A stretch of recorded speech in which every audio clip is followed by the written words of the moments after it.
Glória a Deus. Aí mesmo onde você está sentado no seu lugar, abra João capítulo 10, versículo 16. João capítulo 10, versículo 16. Nós somos o rebanho. Ele tem um rebanho para cuidar. E nós temos um pastor, quem cuida de nós. É um só rebanho, um só pastor. Um só rebanho, um só pastor. Diga, eu sou desse rebanho. Ah, você tem que falar mais bonito para ele. Diga, eu sou desse rebanho. Eu faço parte desse rebanho. E o Senhor é o meu pastor. João capítulo 10, versículo 16. Amém? Se você encontrou, diga amém. Aí mesmo onde você está sentado, o texto diz assim: ainda tenho outras ovelhas que não são deste aprisco. Também me convém agregar estas, e elas ouvirão a minha voz. Haverá um rebanho e um pastor.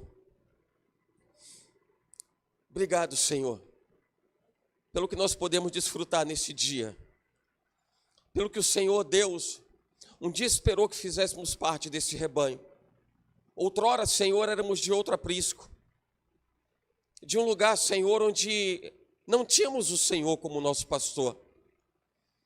E o Senhor continua se preocupando com essas ovelhas que são de outro aprisco, ou que se interessam, Senhor, por outra coisa, ou que se inclinam, Senhor, por outra coisa, mas o teu amor não falha, porque ele nunca falhou.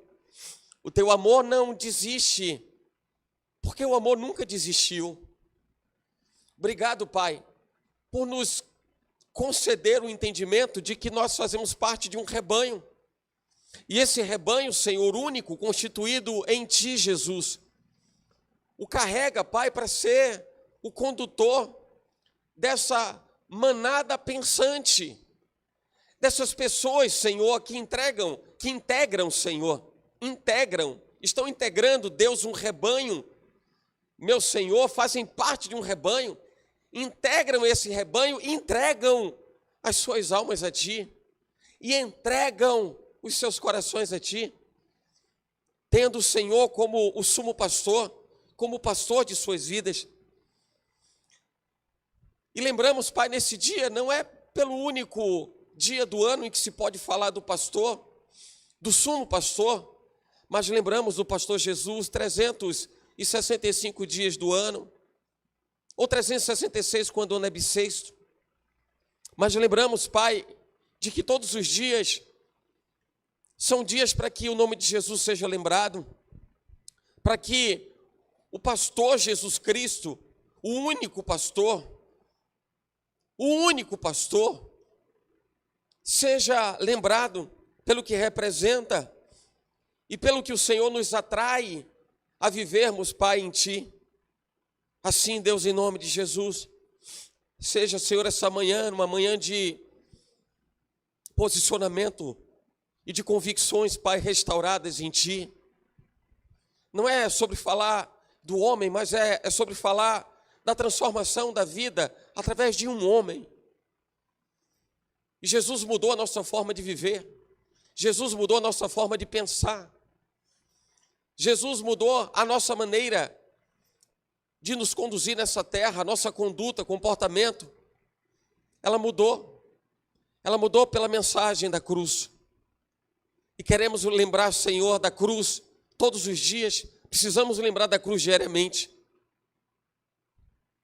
Para que não lembremos somente, Deus, num dia em que entendemos, Pai, ser o dia do Senhor ser lembrado. Jesus, o Senhor tem lugar no nosso coração todos os dias e todas as horas. Amanhã será seu dia, Jesus, assim como também ontem foi. E por toda a nossa vida, o Senhor terá um lugar reservado, cativo, preservado em nossos corações. Porque não abrimos mão do nosso pastor.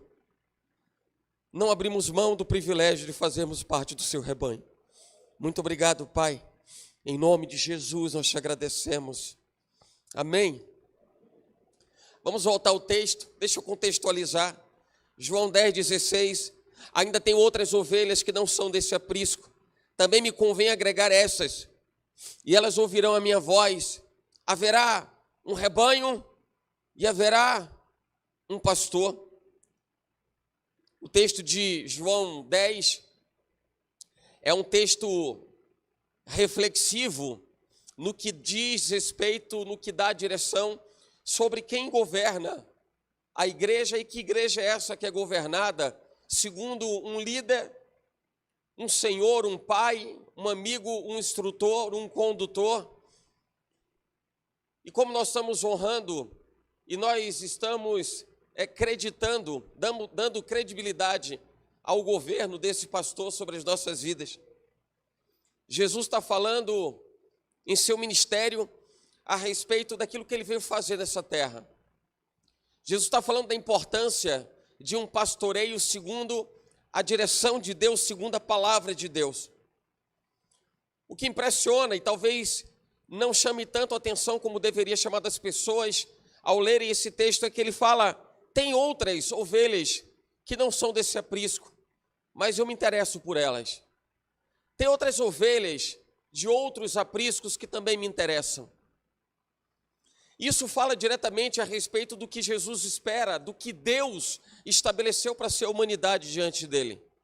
O que Deus sonhou, desejou da humanidade perante ele diz respeito à unidade, à obediência, à comunhão, ao ajuntamento de pessoas que reconhecem em uníssono, em uma só voz, Ele é o Senhor. A gente não promoveu esse momento final do Ele é o Senhor gratuitamente, era para que a gente pudesse entender a responsabilidade de dizermos juntos.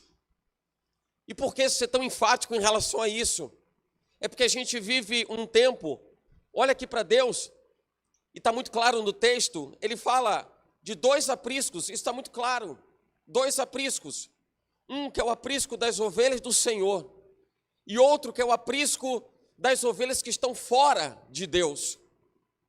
Ao que na nossa percepção e entendimento nessa vida, a gente vai notar que esse aprisco, que faz menção a ovelhas que estão distantes de Deus, isso representa vários outros tantos apriscos, e você vai perceber isso de maneira muito clara. Por exemplo, no que diz respeito às convicções de fé.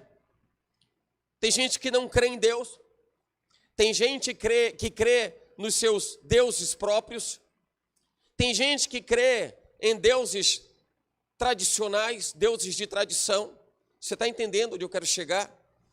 Eu estou falando das várias linhas e vertentes e braços de convicções religiosas, mas Jesus nunca se posicionou para ser religião de ninguém.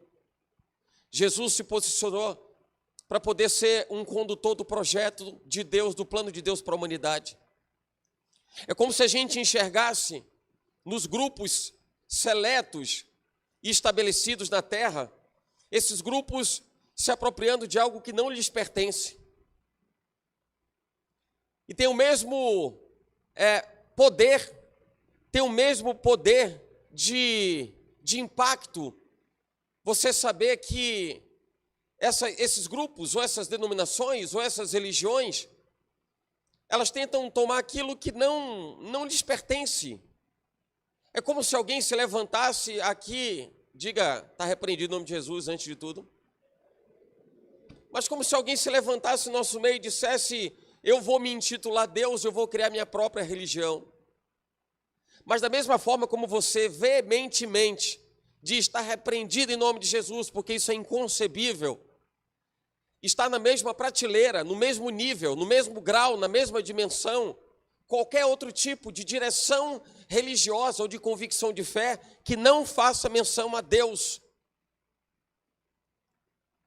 Mas os homens preferiram gerir essa condição, essa situação interna, humanamente interna, e definir questões meramente humanas como sendo tratadas na forma da lei. E você vai ouvir falar sobre perseguição religiosa, você vai ouvir falar sobre descredenciamento de convicções de fé de terceiros, você vai ouvir alguma coisa a respeito de preconceito religioso.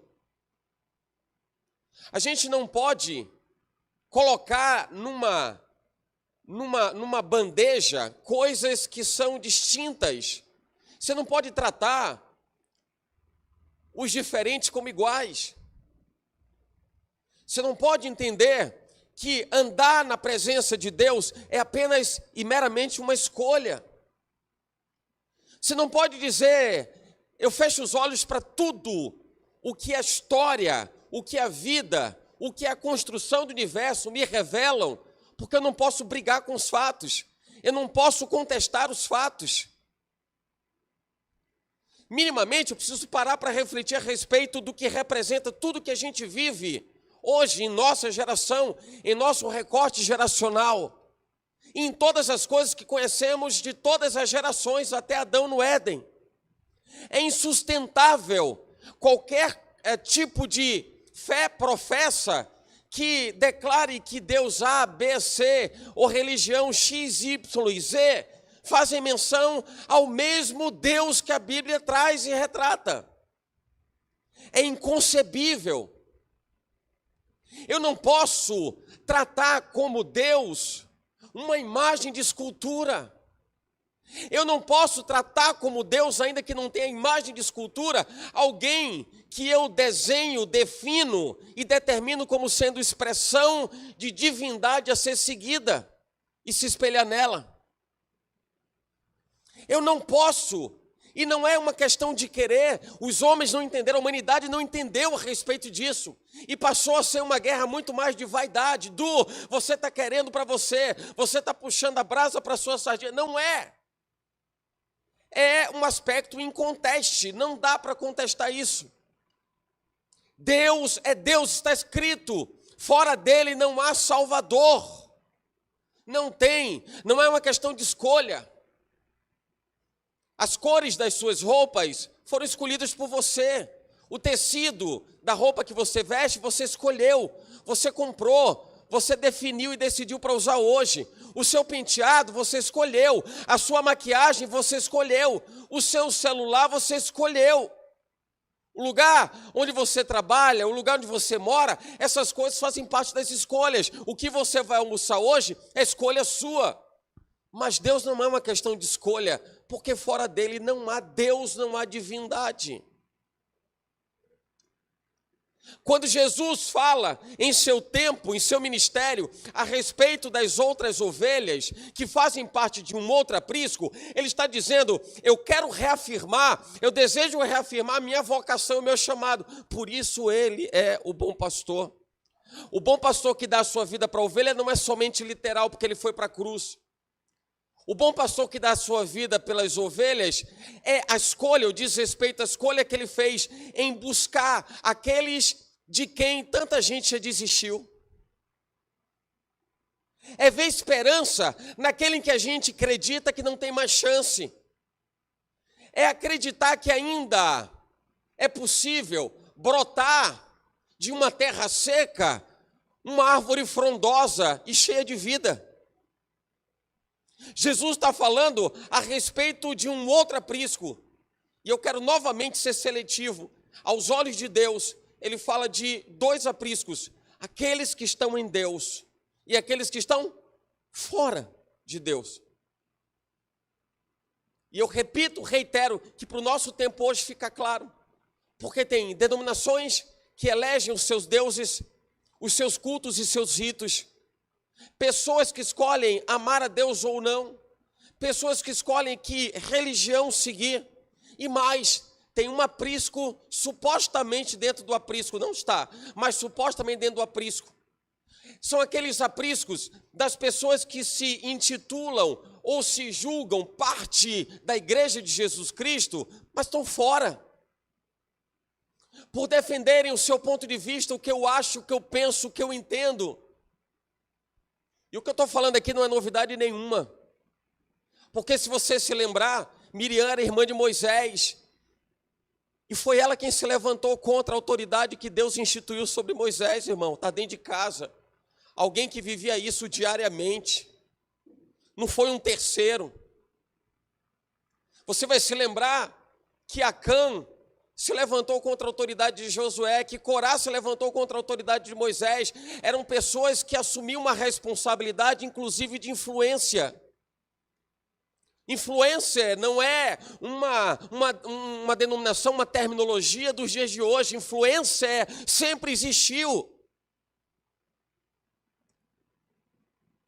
E Corá e Acã, eles assumiam responsabilidades de importância dentro das suas tribos.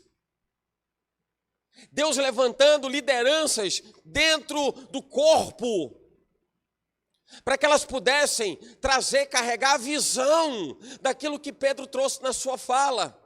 Tragam elas todas, reúnam as pessoas todas, para que elas apontem para Jesus, para que elas olhem. Antigo Testamento não tinha Jesus, tinha Jesus. Jesus não é fracionado no tempo. Você vai ver a pessoa física de Jesus no Novo Testamento, mas você vai ver aquilo que se conhece na teologia como teofania, a presença de Jesus Cristo desde a criação.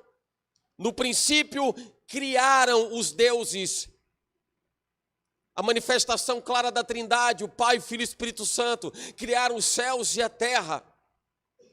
Ele é um, e a Bíblia diz que ele é um. O Pai, o Filho e o Espírito Santo. Você vai ver o esforço de Jesus Cristo em dizer: eu preciso levar esse entendimento para as pessoas, por isso eu me interesso pelo outro aprisco. Repito, aqueles que estão em Deus, aqueles que estão fora de Deus. Dentro de Israel, aqueles foram levantados como representantes de suas tribos, que teoricamente estariam ali lado a lado, sustentando os braços de Moisés. A gente ouviu isso essa semana, do sustentar os braços. Eram aqueles que estavam remando contra, que estavam agindo contra. O reino dividido, ele não prevalece. As portas dos infernos, elas não prevalecem contra a igreja. Mas não é as portas do inferno, elas prevalecem contra a CPAV, a Universal, a Assembleia de Deus, entende? Porque dentro ou da CPAV ou da Universal da Assembleia de Deus, se nós não cuidarmos de sermos o aprisco que está integrando o aprisco a quem Jesus faz menção, esse é o aprisco de quem eu cuido. E se eu estiver do outro lado, no outro aprisco, que é aquele em que as pessoas querem achar o que elas acham, pensar o que elas pensam, fazer o que elas acreditam, cada um fazendo do seu jeito, ainda que supostamente estando dentro da igreja, não é a igreja que o inferno não vai resistir. As portas dos infernos não prevalecerão contra a igreja do Senhor, em outras palavras, não prevalecerão contra o aprisco a quem Jesus diz que ele é pastor. Efésios capítulo 4, versículos de 4 a 6, eu vou ler o texto, diz assim: há um só corpo e um só espírito, como também fostes chamados em uma só esperança da vossa vocação. Um só Senhor, uma só fé, um só batismo, um só Deus e Pai de todos, o qual é sobre todos e por todos e em todos vós. Você não vai encontrar nenhum versículo que tenha tanto só como nesses textos. Nenhum. Eu não sei se está claro, mas quantos só ou sós você precisa para entender que ele está dizendo um só corpo, um só espírito, uma só esperança, um só Senhor, uma só fé, um só batismo, um só Deus. Jesus, no capítulo 10 que lemos, versículo 16 de João, quando ele fala desse aprisco, que ele é pastor, mas o interesse pelo outro aprisco, onde tem um monte de aprisquinho dentro, afastado dele, ele está dizendo: eu me interesso por esses, porque o meu desejo é fazer deles um rebanho único, é trazer eles para que eles façam parte do meu rebanho, porque eu sou o pastor, um só Senhor, um só Deus, uma só esperança. E eu vejo a totalidade, a completude, a abrangência de Jesus falando, não era somente para o tempo dele, ele falando para todas as gerações, ele falando para todos os continentes, ele falando para todos os povos, ele falando para todo mundo, em toda a existência, só rebanho. A gente se alegra e se emociona. Eu conversava com a pastora sobre esse congraçamento dos povos na Copa do Mundo, ou em eventos de grande monta, de grande importância, né, esportiva. E é lindo mesmo, irmão. É claro que é. Os povos, você vê as formas diferentes, tonalidades de pele, você percebe características de culturas, a riqueza desse mundo. Deus fez isso, irmão.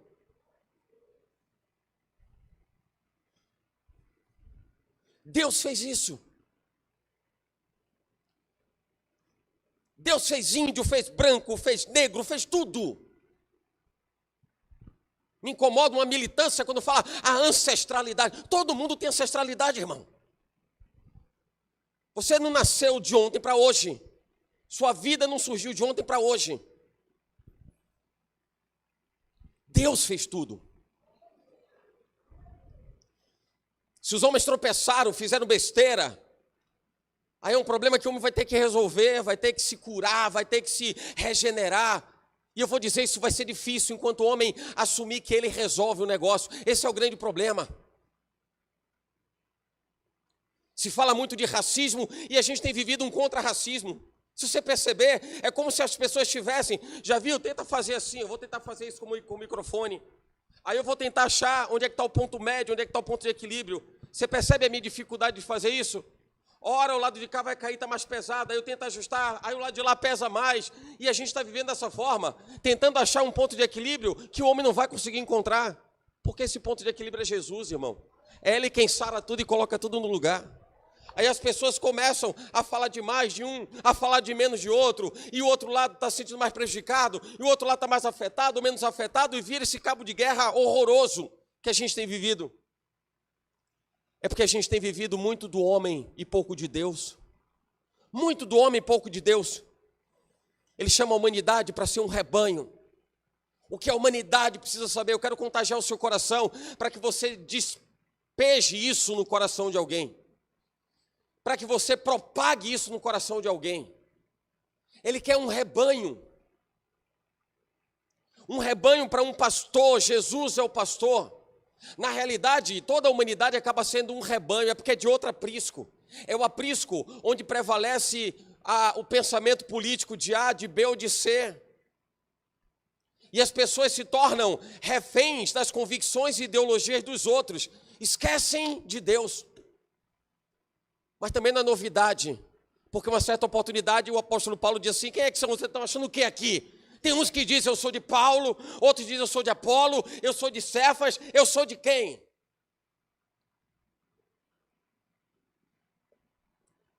Esquecem que a gente precisa ser um rebanho, é um Senhor, é um Senhor. 1 Coríntios 12, porque assim como o corpo é um, e tem muitos membros, e todos os membros, sendo muitos, são um só corpo, assim é Cristo também. Gálatas 3:28, nisto não há judeu nem grego, não há servo nem livre, não há macho nem fêmea, não há preto, aí sou eu, tá, irmão? Irmão, vou dizer assim, isso não está na minha Bíblia. Tem preto, não tem branco, não tem alto, não tem baixo, não tem gordo, não tem magro. O texto está dizendo isso, absolutamente nada, ninguém diferente, porque todos vós são um em Cristo Jesus. Um rebanho. Um rebanho. Jesus se preocupando no seu tempo, na sua geração. Quando eu mencionei há poucos instantes, a passagem que você encontra no capítulo 29 de Isaías e encontra no capítulo 15 de Mateus, Jesus dizendo, esse povo se aproxima de mim com a sua boca, com os seus lábios me honram, mas seu coração está distante de mim. Jesus estava reproduzindo exatamente o que o profeta Isaías estava escrevendo 760 anos antes de Jesus nascer em carne. A gente está vivendo ali mais ou menos cerca de 800 anos de diferença, uma continha simples, conta de padaria, mais ou menos 800 anos de diferença entre a fala do profeta Isaías e a fala de Jesus. O que você acha que está acontecendo nos dois momentos? A mesma coisa. 800 anos depois, a mesma coisa. 2026, em relação ao tempo do ministério de Jesus. Tira ali 2026, tira 30 anos, mais ou menos isso. Uns 2000 anos de diferença entre o que Jesus ministrou para os dias de hoje. A mesma coisa. As pessoas continuam sendo partes do aprisco que está fora de Deus. E Ele chama para fazer parte do aprisco dEle. Mas a boa notícia é que Ele continua se interessando. Eu vou dizer uma coisa, irmão. Nem eu e nem você seguiríamos sim alguma coisa que não está dando certo. Só Jesus não abre mão de ninguém. Só Jesus não abre mão de ninguém. Só Jesus não abre mão de ninguém. João capítulo 10, versículo 11, eu sou o bom pastor. Não à toa a gente está lendo João capítulo 10, versículo 16, porque você volta um pouquinho, você vai ver ele dizendo, eu sou o bom pastor da sua vida pelas ovelhas. O dar vida pelas ovelhas é dizer aquilo que Jesus fez, cumpriu em sua vida, em seu ministério. E eu repito o que disse há poucos instantes, não foi somente o literal dar vida pelas ovelhas indo para a cruz, mas dar vida pelas ovelhas em se preocupar, em dar atenção, em dar alimento, em dar orientação, em dar conselho, em dar suporte. E ele conclui tudo isso com a entrega da sua própria vida. E você vai tentar buscar entender quem daria a sua vida por alguém. Eu vou dizer um negócio, num tempo onde filho mata pai e mãe, dar a vida por eles talvez seja a coisa mais difícil que a gente encontra na atualidade. Eu pergunto a você, por quem você daria a sua vida? Literalmente. Não é o discurso romântico, é literal. Literal. Por quem você daria a sua vida? Só tem vaga para um. Você e seu filho, você e seu pai, você e sua mãe, você e seu marido, você e seu tio, sua tia, seu primo, seu cunhado, seja quem for. Um fica, um vai. Jesus deu a sua vida. Jesus deu a sua vida. Salmo 23, versículo 1, foi recitado, foi citado e entrou na música, na linda apresentação do Salmo 23. O Senhor é o meu pastor.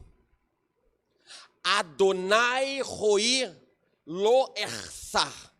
O Senhor é o meu pastor e não me faltará. Eu gostei dessa explicação, eu já tinha preparado aqui, combinado com Deus que eu ia falar sobre isso. E a gente tenta, muitas vezes, interpretar ou entender o que está no original em hebraico. O Senhor é o meu pastor. Quando você diz nada me faltará, veja se você não para pensar de uma forma, como se você tivesse como se você estivesse indo no supermercado. Você vai no mercado e diz assim, a esposa diz assim, marido, você vai no mercado, olhe, cuidado, hein, porque eu mandei uma lista para você e nada pode faltar. Nada pode faltar. Eu deixei registrado aqui o que eu vou fazer amanhã, porque eu tenho que lembrar de tudo e nada pode faltar. Não posso me esquecer de nada. Parece que você tem algum produto numa gôndola de supermercado para te servir na hora que você quer. Você não diz para o pacote de biscoito, que honra para você, eu vou lhe comer. Você não diz isso. Vocês assim, pacote de biscoito, estou com uma fome que está rasgando o meu estômago. Eu estou com fome e agora você vai me servir. Eu te devoro. Quando alguém diz assim, o Senhor é o meu pastor e nada me faltará, é como se alguém dissesse, ô servo, quando eu precisar, esteja pronto para me servir. É diferente do original. O Senhor é o meu pastor e não me faltará. O que é não me faltar? O que é não me faltar? Essa palavra que falei em hebraico, ersá, que tem origem num verbo que é raça, é assim, falta. Falta é a escassez. Eu pergunto a você, onde está escassez em Deus?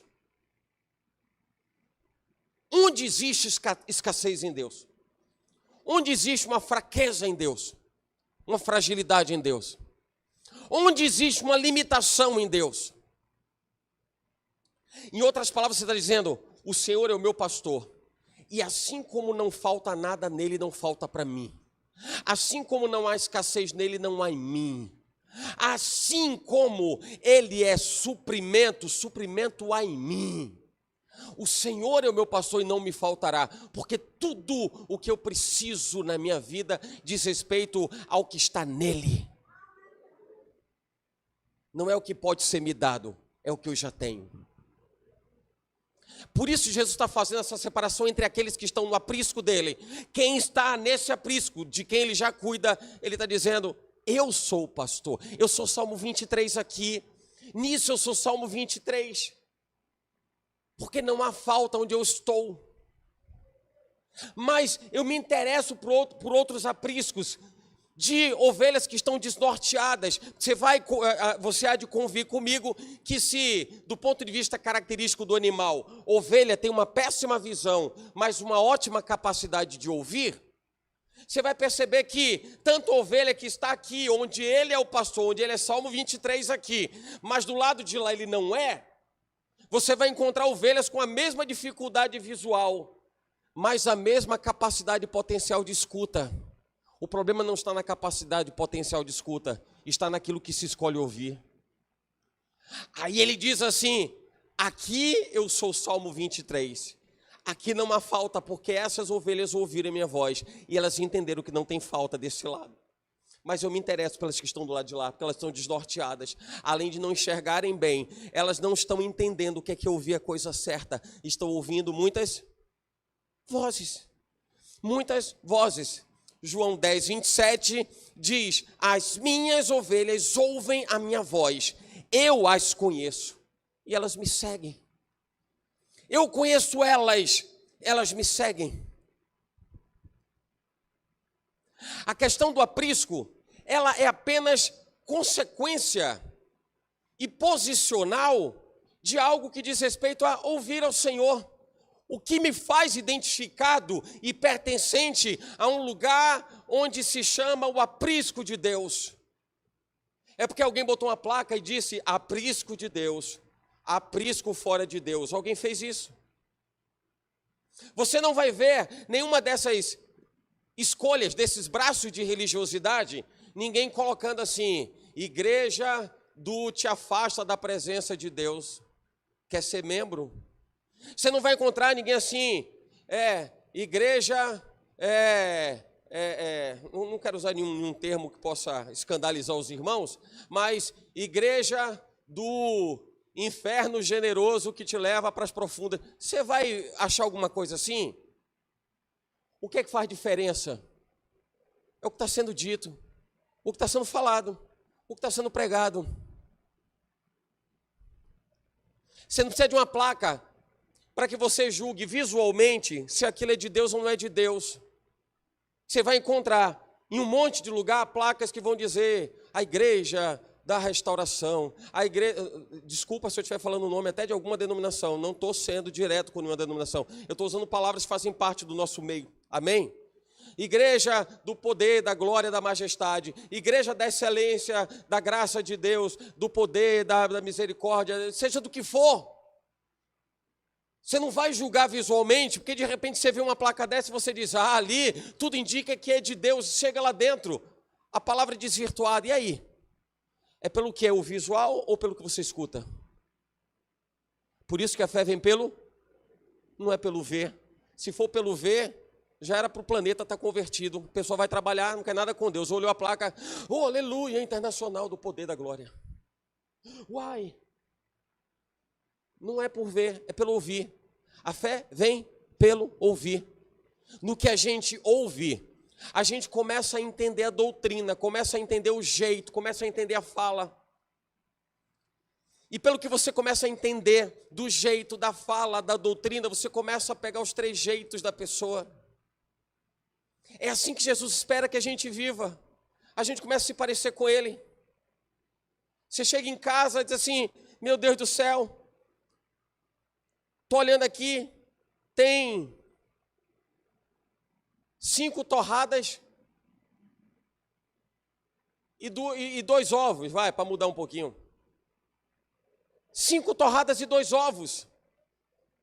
Aí você vai dizer, poxa, como lembrou agora Jesus, tinha 5 pães e 2 peixinhos. Tinha 15 mil pessoas. Irmão, liga para a igreja. Irmão, vem todo mundo almoçar aqui em casa. Não é que você espere que as 5 torradas e os 2 ovos se tornem milhares de torradas, milhares de ovos. Mas é pelo prazer de viver alguma coisa, ao que a Bíblia diz que foi algo tão especial e que faz referência a um tempo tão gigante da igreja na terra, nos tempos de Jesus Cristo. Onde não era pela quantidade da comida, mas por quem estava no meio deles alimentando a cada um.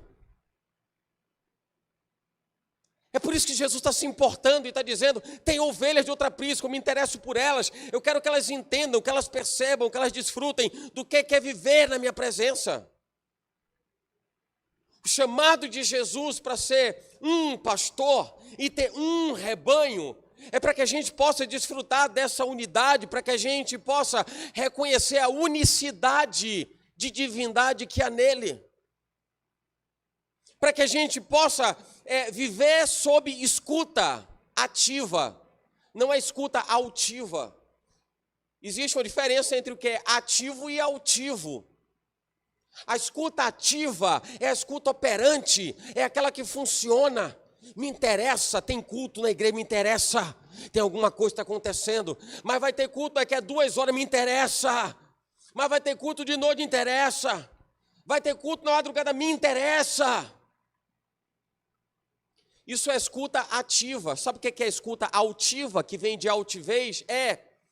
Já fui para a igreja, eu volto daqui a 15 dias. Afinal de contas, isso diz respeito à modernidade. A Bíblia tem que entender os novos tempos, ó Bíblia. A gente vive na modernidade. Que é isso? Nem a Bíblia se moderniza? Que é isso? Bíblia é geração 4.0, irmão. Princípios não se mudam. Princípios não se mudam. A gente está vivendo, ao mesmo tempo, a geração em que robôs fazem cirúrgicas de altíssima precisão e periculosidade. E é a mesma geração que se inclinou tanto para entender essas coisas e se aprofundar na ciência, e o seu coração tem se distanciado de Deus. Um só pastor, um só rebanho. Eu quero fechar essa mensagem, até por conta do nosso tempo que está indo embora. Mas eu quero dizer para você, você é bem-sucedido. Amém. Vai ser ainda mais bem-sucedido. Vai ser muito próspero. Ei, já tem irmão ouvindo até o plim, a notificação do Pix na conta. Plim. Mas eu estou brincando com o Pix porque normalmente as pessoas associam prosperidade àquilo que elas conseguem apresentar de bem, de patrimônio. Mas nem Pix vai ser tão importante para você viver prosperidade quanto andar na presença de Deus. Um dia aquilo que você tem muito vai te parecer pouco. Porque o coração do homem é assim, quanto mais ele tem, mais ele quer. Mas se você voltar um pouco atrás e se lembrar da sua infância, você vai se lembrar que você não corria atrás de dinheiro, porque você não trabalhava, que você tinha seu pai e sua mãe que lhe sustentavam. Por maior dificuldade que você tenha vivido, faltava comida em casa, mas não era você que saía correndo atrás para providenciar. No final das contas, Você não chegou até aqui porque você precisou do dinheiro. Você precisou de um milagre.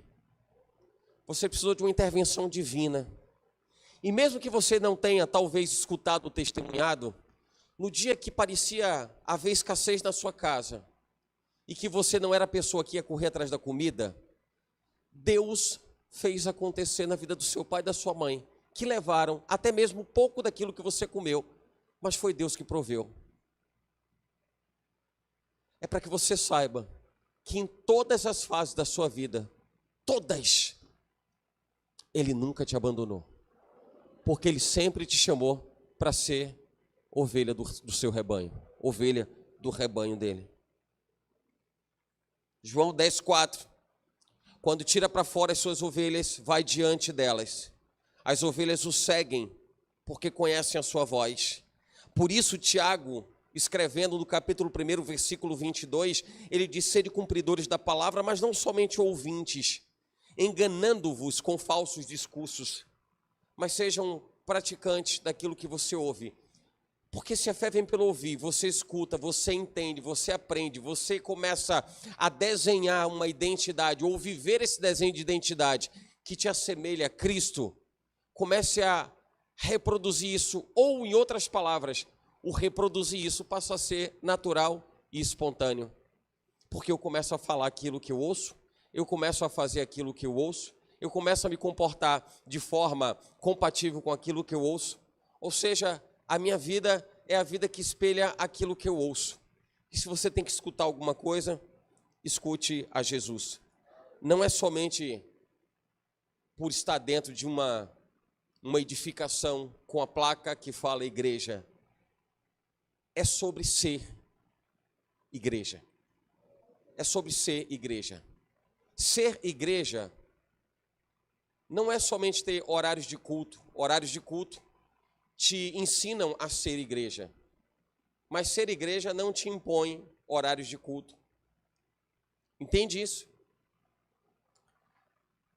Ser igreja te faz parecido com o Mestre, te faz ser parecido com Jesus. Mas se de alguma maneira, ou por algum motivo, alguma característica sua, né? Algo que você faz, fala, retrata, te dessegura da presença do Senhor, lembre de 1 Pedro 2,25, porque éreis como ovelhas desgarradas, mas agora tendes voltado ao pastor e bispo das vossas almas, que é Jesus Cristo. Ele quer ser só o seu pastor. Ele quer ser só seu pastor. E se ele é o seu pastor, para você